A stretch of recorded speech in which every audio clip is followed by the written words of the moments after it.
Camera চলে, অনুষ্ঠান শেষ হয়, সবকিছুই চলে একেবারে গতানুগতিক নিয়মে। কিন্তু আজকের দৃশ্যটা ছিল ভিন্ন। গতানুগতিক সেই দূরত্ব ভেঙে তারেক রহমান নিজেই ছুটে গেছেন মানুষের কাছে। কেবল সামনের সারির সাংবাদিকদের নয়, একজন একজন করে সবার সঙ্গে কুশল বিনিময় করেছেন, কথা বলেছেন, হাসি মুখে হাত মিলিয়েছেন। তবে সবচেয়ে চোখে পড়ার মতো বিষয়টি ঘটল ক্যামেরার পেছনে থাকা মানুষদের সাথে।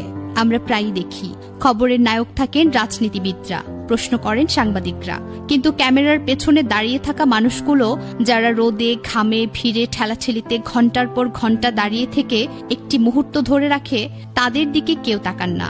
আজ তারেক রহমান তাকিয়েছেন। তিনি ক্যামেরাম্যানদের পাশেই ছুটে গেছেন, তাদের সঙ্গে কুশল বিনিময় করেছেন, হাত মিলিয়েছেন। কেউ উপর থেকে হাত বাড়িয়ে দিলে তারেক রহমান নিজেও সাদরে হাত মিলিয়েছেন। সেই মুহূর্তে ক্যামেরাম্যানদের চোখে যে আনন্দটা ছিল তা কৃত্রিম ছিল না, ওটা ছিল স্বীকৃতি পাওয়ার আনন্দ। আমরাও মানুষ, আমরাও গুরুত্বপূর্ণ। এই দৃশ্য আমাদের রাজনীতিতে বিরল। অতীতে এমন দৃশ্য খুব একটা দেখা যায়নি। আরও একটি ছোট কিন্তু তাৎপর্যপূর্ণ ঘটনা ঘটেছে সেখানে। একজন সাংবাদিক যখন তাকে মাননীয় বলে সম্বোধন করেন, তারেক রহমান সঙ্গে সঙ্গেই নিজেই বাধা দেন, ভদ্রভাবে অনুরোধ করেন এই সম্বোধন যেন না করা হয়। এটা শুনে থমকে যেতে হয়, কারণ আমরা এমন এক রাজনৈতিক সংস্কৃতিতে অভ্যস্ত যেখানে অনেক নেতা নামের আগে পরে বড় বড় বিশেষণ শুনতে ভালোবাসেন, পদবি আর সম্বোধনেই নিজেদের বড়ত্ব খুঁজে পান। সে জায়গায় দাঁড়িয়ে তারেক রহমানের এই আচরণ তাকে আলাদা করে তোলে। এগুলো হয়তো বড় কোনো রাজনৈতিক ঘোষণা নয়, কিন্তু রাজনীতির সবচেয়ে বড় সংকট মানুষকে মানুষ হিসেবে দেখা। সেই জায়গায় এগুলো খুব গুরুত্বপূর্ণ বার্তা দেয়।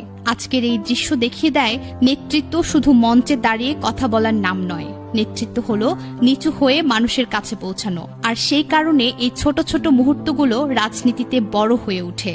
তবে তারেক রহমানের এই গুণ তিনি উত্তরাধিকার সূত্রেই বহন করেন, ঠিক তার পিতা শহীদ রাষ্ট্রপতি জিয়াউর রহমান ও তার মাতা দেশনেত্রী বেগম খালেদা জিয়ার মতোই। ক্ষমতার শীর্ষে থেকেও তারা কখনো সাধারণ মানুষের কাছ থেকে নিজেদের আলাদা করে দেখেননি। তাদের জীবনে অতিরিক্ত কোনো আড়ম্বর, কোনো কৃত্রিম মহত্বের প্রদর্শন ছিল না। মানুষের ভালোবাসা আর আস্থাই ছিল তাদের একমাত্র অলংকার। তারেক রহমান সেই ধারারই উত্তরসূরি।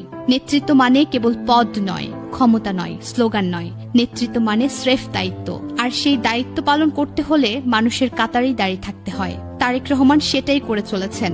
তিনি জনতার উপর দাঁড়িয়ে কথা বলেন না, বরং জনতার ভেতরে থেকেই কথা বলেন। মানুষের দুঃখ, বেদনা, সংগ্রাম আর স্বপ্নের সাথে নিজেকে একাকার করে রাখেন। এই কারণেই তার নেতৃত্ব কাগজে নয়, জীবন্ত, প্রচার ভিত্তিক নয়, বিশ্বাস ভিত্তিক। একজন প্রকৃত নেতা নিজের জন্য উপাধি বানান না, মানুষের সময়ের সাথে সাথে তার পরিচয় নির্মাণ করেন। তারেক রহমানের ক্ষেত্রেও তাই হয়েছে। কোনো বিশেষণ ছাড়াই তিনি হয়ে উঠেছেন মানুষের আস্থার নাম। এটাই তার প্রকৃত পরিচয়।